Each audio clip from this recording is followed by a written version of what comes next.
શું તમે મલાતજ ગામનું મંચુરિયન ખાધું છે? એક વખત જરૂરથી ખાઈ લેજો, નહીં તો આખી જિંદગી અફસોસ રહેશે કે મેં એક વખત જો મિક્કી કુમાર પટેલના હાથનું બનાવેલ મંચુરિયન ખાધું હોત તો મજા આવી ગઈ હોત. દરેક મંગળવારે મિક્કી કુમાર પટેલ રૂબરૂ હાજર રહે છે, સાંજે 5 વાગ્યાથી મોડી રાત્રે 2 વાગ્યા સુધી. તો I am waiting for you. Welcome to Malataj village. I love Malataj.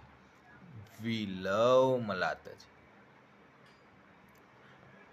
મગર, મેલડી અને મંચુરિયન મલાતજની ઓળખાણ છે. મગરને જોઈને મનની શાંતિ મળે છે.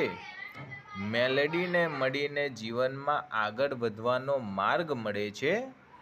અને મંચુરિયન ખાઈને મનની શાંતિ સાથે સાથે પેટની ભૂખ પણ શાંત થાય છે. તો હવે મલાતજ તો જવું જ પડશે વાલા, કારણ કે મિક્કી કુમાર પટેલ કહે છે કે આવી જાઓ, આવી જાઓ, મલાતજ ગામ તમારી રાહ જોવે છે. જય શ્રી કૃષ્ણ.